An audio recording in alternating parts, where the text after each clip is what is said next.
आज की मूवी एक ऐसी क्रूअल लेडी के बारे में है जिसका एक डॉक्टर के साथ एक्स्ट्रा मैरिटल अफेयर होता है। अपनी डिजायर्स फुलफिल करने के लिए वो अपने लवर के साथ मिलकर अपने ही हस्बैंड को मार डालना चाहती है। मूवी स्टार्ट होती है, हम क्लिंट को देखते हैं जो एक सक्सेसफुल कंस्ट्रक्शन कंपनी का ओनर है। वो अपनी वाइफ जोआना को कॉल करके कहता है कि आज मैं काफी अपसेट हूँ क्योंकि तुम वीकेंड के लिए बाहर जा रही हो। मैं शाम को काम जल्दी निपटा कर तुम्हें सी ऑफ करने जरूर टाइम पर पहुंच जाऊंगा। दूसरी तरफ हम जोआना को देखते हैं जिसे शायद कोई फर्क ही नहीं पड़ता है क्लिंट आए या ना आए। इसी बीच एक बिजनेसमैन क्लिंट से मिलने आता है। आगे हम देखते हैं कि जोआना जब अपने घर पर मेल बॉक्स चेक कर रही होती है तभी उनका पेट डॉग ड्यूक उस पर लगातार भौंक रहा होता है। क्लिंट जब कार से अपने घर आ रहा होता है तब सेम नाम का एक शेरिफ उसे रोकता है, चालान के लिए नहीं बल्कि यह हमें पता चलता है कि ये दोनों आपस में दोस्त थे। सेम उससे पूछता है कि क्या वो वीकेंड पर उसके साथ फिशिंग पर चलेगा, जिस पर क्लिंट हाँ कर देता है क्योंकि वीकेंड पर वो अकेला ही है। फिर क्लिंट अपने घर पहुंचकर कुछ देर अपने डॉग के साथ खेलने के बाद अपने घर में चला जाता है। यहाँ जोआना कहती है कि मेरे डॉक्टर से अपॉइंटमेंट है और मुझे निकलना होगा।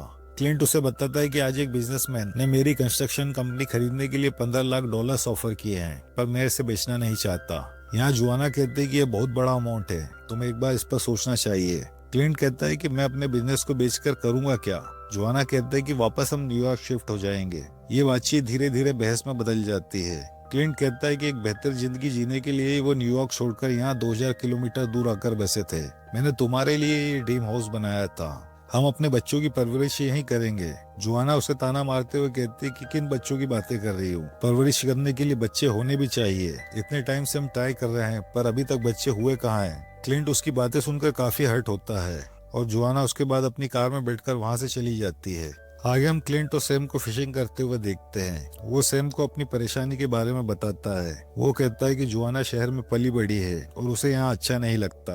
वो चाहती है कि हम वापस वहीं जाकर रहें। इस पर सैम कहता है कि टेंशन मत लो यार, धीरे धीरे सब ठीक हो जाएगा। वहीं दूसरी तरफ हम जोआना को देखते हैं जिसका अपने डॉक्टर कोर्टलैंड से सीक्रेट अफेयर चल रहा है। यहाँ कोर्टलैंड उसे हवाई सपने दिखा रहा होता है कि हम बेवर्ली हिल्स में एक क्लिनिक खोलेंगे, एक आलीशान घर भी लेंगे और हमेशा एक साथ रहेंगे।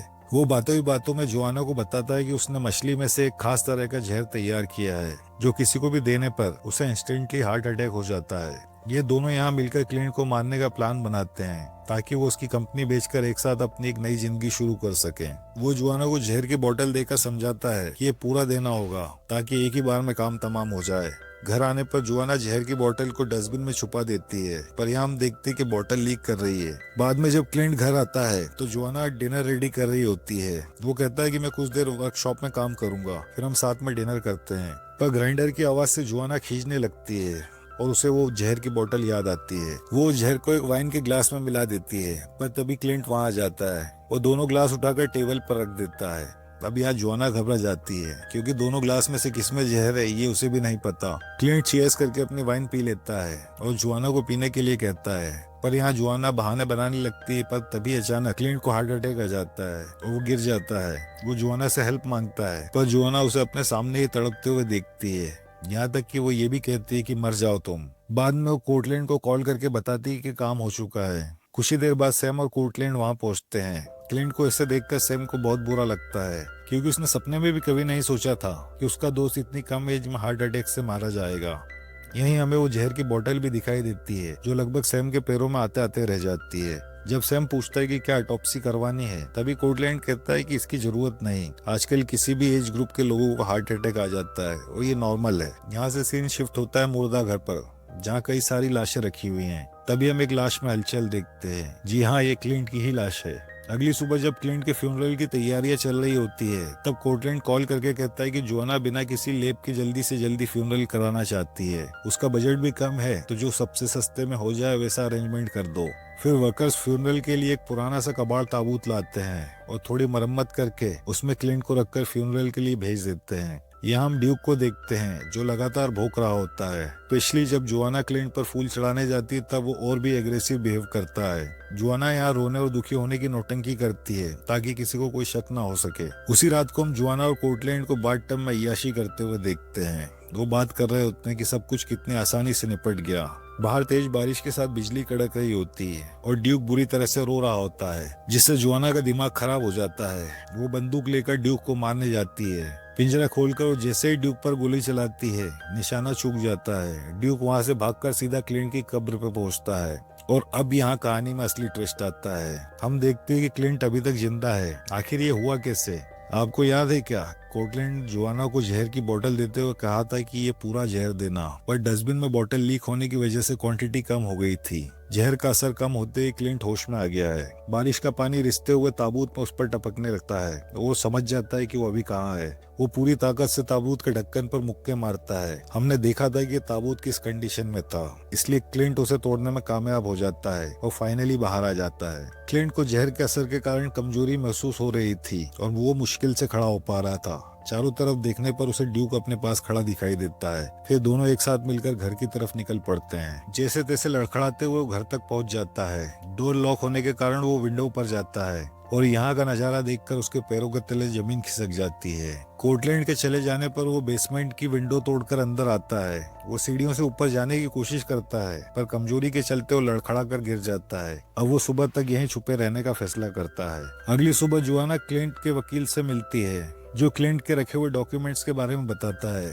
यहाँ जोआना कहती है कि मैं अपने हस्बैंड का बिजनेस $15 लाख में बेचना चाहती हूँ, वही डील जिसे क्लिंट ने रिजेक्ट कर दिया था। और वो कहती है कि ये काम 2 दिन में हो जाना चाहिए और मुझे पूरा पैसा कैश चाहिए। वकील कहता है कि काम हो जाएगा। दूसरी तरफ क्लिंट की भी नींद खुल जाती है। वो धीरे धीरे सीढ़ियां चढ़कर ऊपर पहुंचता है और किचन के सिंक से पानी पीता है, क्योंकि उसकी बॉडी पूरी तरह से डिहाइड्रेटेड हो चुकी थी। उसे फ्रिज में जो भी मिलता है उसे निकाल कर वो खाने लगता है। तभी उसे जोआना की कार की आवाज आती है, जिसे देखने पर वो वापस बेसमेंट की तरफ जाता है। गन लेकर जब वो कारतूस उठाता है तो वो सीढ़ियों पर गिर जाते हैं। जैसे तैसे वो कारतूस लोड करके वापस ऊपर आता है ताकि वो जोआना को मारकर अपना बदला ले सके, पर तभी डोर बेल बजती है। यहाँ शेरिफ सैम जोआना का हालचाल जानने आया था। घर के बाहर फॉर सेल का बोर्ड देखकर वो कहता है कि इस घर को क्लिंट ने बड़े प्यार से अपने हाथों से बनाया था। जोआना कहती है कि क्लिंट के बिना ये घर सूना सूना लगता है और अब मैं यहाँ रहना नहीं चाहती। सैम पूछता है कि क्या तुम उसका बिजनेस भी सेल करने वाली हो? इस पर जोआना चालाकी से सवाल को टाल जाती है। सैम कहता है कि कुछ हेल्प चाहिए हो तो तुम मुझे कॉल कर सकती हो। जब सैम वहाँ से जा रहा होता है तभी कोर्टलैंड वहाँ अपनी सो कॉल्ड पेशेंट से मिलने आता है। क्लिंट छुप करके ये सब देख रहा होता है, पर उसकी गन में सिर्फ एक ही कारतूस था, इसलिए वो फिलहाल जोआना को मारने का प्लान ड्रॉप कर देता है। क्लिंट इन दोनों की बातें सुन रहा होता है, जहाँ सैम के सवालों से परेशान होकर जोआना कोर्टलैंड से कहती है कि हमें अभी इसी वक्त ये शहर छोड़कर चले जाना चाहिए। इस पर कोर्टलैंड कहता है कि एक दिन की तो बात है जाने मन, कल हमें पैसा मिल जाएगा और हम एक साथ हमेशा के लिए न्यूयॉर्क शिफ्ट हो जाएंगे। पर बातों ही बातों में यहाँ ऐसा कुछ रिवील होता है जो क्लिंट के बदले की आग को और बढ़ा देता है। क्लिंट को पता चलता है कि जोआना प्रेग्नेंट हुई थी, पर वो कोर्टलैंड के साथ रहना चाहती थी और इसीलिए उसने अबॉर्शन कराया था। क्लिंट ये जानकर आग बबूला हो जाता है और गन को साइड में रखता है। वो सोचता है कि इतनी आसान मौत नहीं दूंगा इसको, ये तो एक एहसान की तरह हो जाएगा। रात में जब जोआना सो रही होती तब क्लिंट दोबारा ऊपर आता है। वो यहाँ नहाकर अपने हाथों के जख्म साफ करके बैंडेजेस लगाता है। वो अगले दिन के लिए खुद को फिजिकली और मेंटली रेडी करता है। अगली सुबह कुछ लोग पैसों से भरा ब्रीफकेस लेकर आते हैं और जोआना को देते हैं। जोआना ने अपनी लाइफ में पहली बार एक साथ इतना पैसा देखा है। वो काफी एक्साइटेड होती है कि किस तरह वो कोर्टलैंड के साथ इस पैसे से मजा करेगी। दूसरी तरफ हम शेरिफ सैम को कब्रिस्तान में देखते हैं, जहाँ क्लिंट की कब्र की मिट्टी चारों तरफ बिखरी पड़ी है। ताबूत भी टूटा हुआ है और उसमें से क्लिंट की बॉडी भी नदारद है। वो काफी हैरान होता है। वर्कर्स से वो इस ताबूत को खुद के घर भिजवाने को कहता है और समझाइश देता है कि जब तक मैं इन्वेस्टिगेट ना कर लूं इस बारे में किसी से कुछ बात मत करना। उधर घर पे जब जोआना बाथरूम में जाती है तो वो देखती है कि पूरा फ्लोर कीचड़ और पैरों के निशानों से सना हुआ है। वो ये सब देखकर बुरी तरह घबरा जाती है। वो तुरंत कोर्टलैंड को कॉल करती है, पर कॉल पिक न होने पर वो वॉइसमेल छोड़ती है कि जल्दी आ जाओ, घर में कोई घुस आया है। वो बेसमेंट की तरफ जाने लगती है, पर तभी ड्यूक वहां कर उस पर भौंकने लगता है।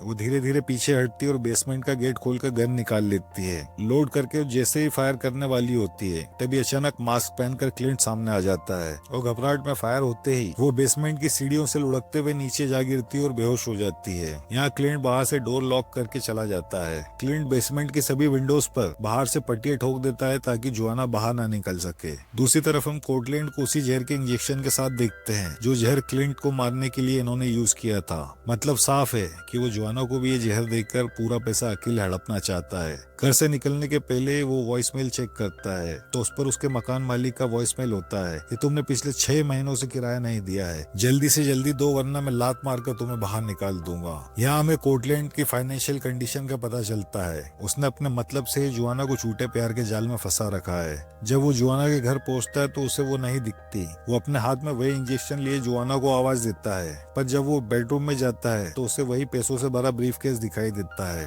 दूसरी तरफ बेसमेंट में जुआना को भी होश आ जाता है। कोर्टलैंड की आवाज सुनकर उसे लगता है कि वो मास्क पहना हुआ आदमी यही होगा। कोर्टलैंड अपने एक हाथ में इंजेक्शन और दूसरे में पैसों वाला ब्रीफकेस लेकर बेसमेंट की तरफ आता है, जहाँ जुआना हाथ में आयरन रॉड लेकर छुप जाती है।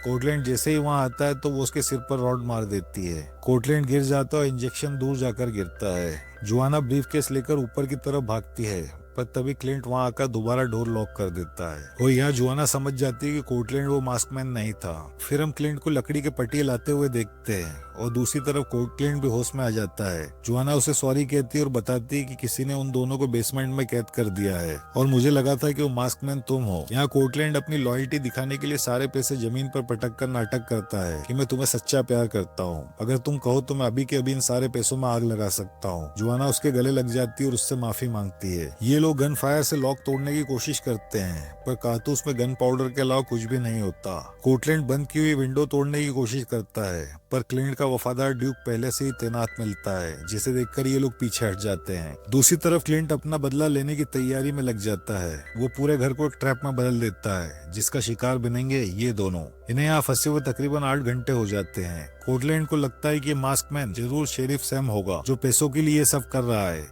कोर्टलैंड कहता है कि मैं उसे जान से मार दूंगा। तभी जुआना की नजर उस इंजेक्शन पर पड़ जाती है और वो कोर्टलैंड का प्लान समझ जाती है। वो इंजेक्शन उठाकर छुपा लेती है और कोर्टलैंड से कहती है कि अगर वो उसे चाहता है तो इन पैसों में आग लगा दे। कोर्टलैंड साफ मना कर देता है और यहाँ दोनों में आर्ग्यूमेंट होने लगता है। जैसे ही कोर्टलैंड जुआना को मारने वाला होता है तभी डोर ओपन हो जाता है। यहाँ जुआना कहती है कि मुझे मारने से ज्यादा जरूरी है उसे मारना जिसने हम दोनों को कैद किया है। वो दोनों ऊपर की तरफ भागते हैं, पर वहाँ देखते हैं कि पूरा घर एक लकड़ी की भूल भुलैया में बदल चुका है। बाहर जाने का हर रास्ता बंद हो चुका है। हर तरफ से लकड़ी के फट्टों ने उन्हें घेर रखा है। थोड़ी देर में वो समझ जाते कि उनके साथ खेल खेला जा रहा है। वहीं दूसरी तरफ हम शेरिफ सैम को देखते हैं, जो अपने इन्वेस्टिगेशन में लगा हुआ है। ताबूत की बिल्ड क्वालिटी देखकर वो समझ जाता है कि इसे बाहर से नहीं बल्कि अंदर से तोड़ा गया है। यहाँ घर में जुआना और कोर्टलैंड आपस में बहस कर रहे होते हैं। तभी इन दोनों के बीच में एक लकड़ी की दीवार आ जाती है और दोनों अलग अलग हो जाते हैं। कोर्टलैंड को गलियारे के एंड पर परछाई दिखाई देती है और उसे लगता है कि वो सैम है। वो उसे रिश्वत ऑफर करता है कि तुम मुझे जाने दो, हम ये पैसा आपस में बांट लेंगे। पर जैसे ही वो परछाई कोर्टलैंड के करीब आती है तो ये सैम नहीं बल्कि क्लिंट होता है, जिसे देखकर कोर्टलैंड घबरा जाता है। वो पीछे हटता है और ब्रीफकेस से टकराकर गिर जाता है। जहर वाला जो इंजेक्शन उसके हाथ में था वो गलती से उसी को लग जाता है और वो मारा जाता है। दूसरी तरफ हम जुआना को देखते हैं, जो एक नैरोपेसेज से निकलने की कोशिश कर रही होती है, पर जो वो आखिरी छोर पर पहुंचती तो क्लिंट वापसी का रास्ता बंद कर देता है। दरअसल जुआना अभी जहाँ फंसी है वो एक बड़ा लकड़ी का बॉक्स है। अब यहाँ क्लिंट जुआना के सामने आता है और गुस्से में पूछता है कि तुमने जब अबॉर्शन करवाया था तो वो लड़का था या लड़की? खैर जाने दो, अब क्या फर्क पड़ता है। क्लिंट को जिंदा देखकर वो बुरी तरह घबरा जाती है। फिर वो जुआना के ऊपर ही कोर्टलैंड की लाश और वो ब्रीफकेस फेंक कर बॉक्स बंद कर देता है। फिर क्लिंट इस बॉक्स को कीलों से ठोककर सील कर देता है। आगे हम क्लिंट को पूरे घर में पेट्रोल फैलाते हुए देखते हैं। वो घर में आग लगाकर अपने पेट डॉग ड्यू को लेकर वहाँ से निकल जाता है। कुछ ही देर में सैम वहाँ पहुँचता है, जो अपने दोस्त के घर को जलता हुआ देखता है। वो तुरंत फायर ब्रिगेड बुलवाता है। आग पर काबू पाने के बाद रेस्क्यू टीम वाले बताते हैं कि घर में कोई भी नहीं था, क्योंकि उन्हें यहाँ किसी की भी लाश नहीं मिली है। अब सैम यहाँ से निकलकर सीधे कब्रिस्तान पहुँचता है। वो एक आदमी को क्लिंट की कब्र के पास खड़े पाता है। जब सैम पास पहुँचता है तो देखता है कि ये खुद क्लिंट है और क्लिंट की कब्र पहले की तरह वापस व्यवस्थित कर दी गई है। यहाँ सैम उससे कहता है कि वो उसे नहीं जानता और वो चाहता है कि वो दोबारा इस शहर में नजर न आए। क्लिंट बिना कुछ कहे वहाँ से चला जाता है। मूवी के एंड में रिवील होता है कि क्लिंट की कब्र में वही बॉक्स दफन है जिसमें कोर्टलैंड की लाश, जुआना और वो पैसे है जिसके पीछे सारा बवाल हुआ था। इस मूवी के बारे में अपने थॉट्स कमेंट सेक्शन में जरूर शेयर करें। Thank you for watching guys, see you soon, love you all.